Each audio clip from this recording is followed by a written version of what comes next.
slow food cooking, Poppy's passion is also to share her story and her excitement about food, and that means entrepreneurs as well. We're so fortunate to have you with us today to share your tips and your passion with us. So thank you for joining us. Poppy, please join us. Well, thank you for that introduction. I'm going to make a couple of adjustments. For those of you, I can't believe how many hands did not go up. I've been around way too long and I show up like a bad penny. So I'm really surprised. But anyway, if you don't know me, you need to get to know me. Because it is my personal, my everything in this city. First, I love New Orleans like most people love their mothers. And I love the food business and the food of New Orleans in that same way. And so I do an NPR-affiliated radio show that comes on WWNO at 11 on Wednesdays, and 11 on Saturdays, and 1 on Wednesdays. Saturdays. See, this is like, I don't have the electronic. I'm an old-fashioned paper girl, but I normally get up at 9 a.m. I don't speak at 9 a.m. But anyway, it's a show that is all about food from all different food angles. It's not live, it's all highly pre-produced and taped, and it's heard all over Louisiana. Every Friday night on WYES, I do one of the things that's the most helpful to new restaurant businesses. I do Food Talk on a show that's been on for 27 or 28 years, but I wasn't born then, so I've only been on it for about 10 of those. So it's called Steppin' Out that Peggy Scott Laborde produces. And so if you're ready, when you're ready, reach out to me, and I'm here to help you. That's my job. I'm the good food girl. I've never done hard criticism, so if I have nothing nice to say, I just won't say anything at all. So you don't have to be frightened, okay? So here we are this morning in the city that care forgot, one of our favorite taglines, but it's also the city that never forgot their restaurants. And when you look at New Orleans and the food of New Orleans, people often ask me, why are we internationally recognized for our food? And I think that our unique culinary environment here can literally be traced back 300 years. We've always been a melting pot or a gumbo pot. So new flavors were constantly coming into the city. And when I did the Crescent City Farmers Market Cookbook, one of my favorite nuggets of knowledge that I learned from that was that in the 1830s, if you went on any given day to the old French market, you would find over 500 different vendors selling fresh, local food. So I find that 1830s sort of timeline mark particularly refreshing in today's world, where that was from 1719. So that's always been part of our life. And now national statistics will tell you that 64% of American eaters are more likely to frequent a restaurant that features a menu that includes locally produced food. So you can translate that as they're finally catching on in the rest of the United States to what we've been doing since the late 1700s. The restaurant and hospitality industry here are actually so vital to the city that in many ways, and often, it has been credited with the city's revival following Hurricane Katrina.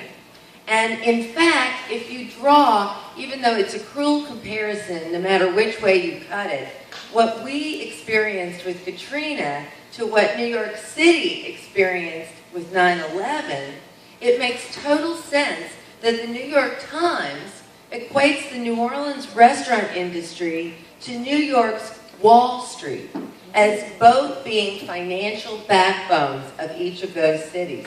So you see what an important part of the city you become when you become part of the food scene here. In fact, 1 in 10 of all jobs in the metropolitan area are in the restaurant industry, which is a figure that's 2% higher than anywhere else in the nation. So with all this talk, as a new or potential new restaurateur, should you worry about finding your place here in New Orleans? A place that's obviously, I'd heard 1,400, 1,500 must include McDonald's in them. I'm not sure about that. That's Tom Fitzmaurice. I'm not sure his numbers are always right. But 3/4 of all eaters go to restaurants because of the flavor and the experience. And they also, in that same percentage, feel that spending time in a food establishment with friends and family is better spent than cooking and cleaning up at home. So what does that mean that New Orleans does for the population and for our guests?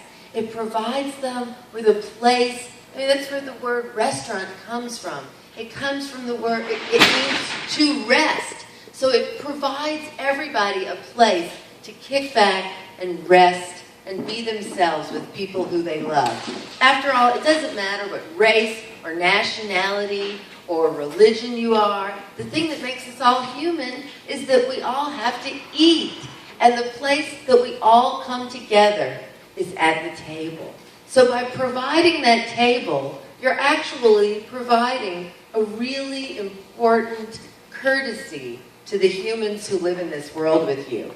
Now, I would like to point out that that experience part of this has to be as carefully tended as the food. And it is a constant challenge in a city that is growing like this.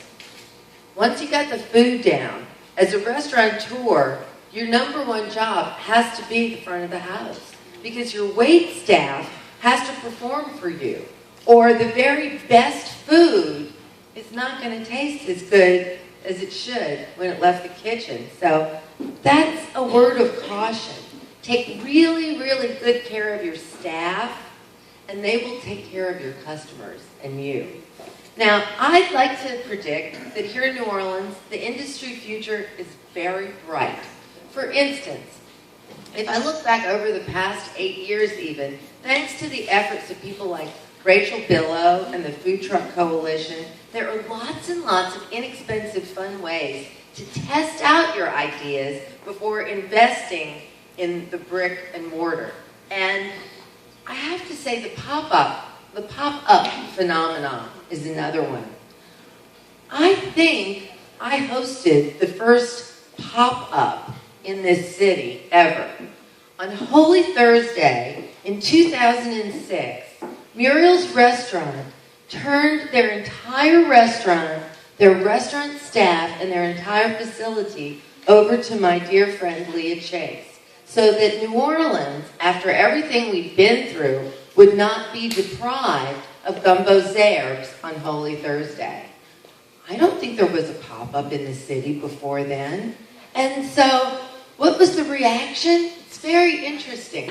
All across the country, people who reported on it and who wrote about it said, "You mean one restaurant closed its doors to let another restaurant come in and operate for the day? Well, that seems very unusual." But that's not unusual at all now, because the people who work in the hospitality industry are consequently more hospitable than in any other industry I know of. And that's why now restaurant owners are so willing to turn their establishments over to people who are testing new ideas for pop-ups during times of the day when they're closed and don't usually operate, or even sometimes for special events.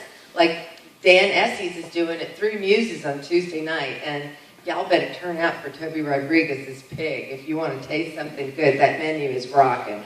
So the consequential story is this, that the money is out there.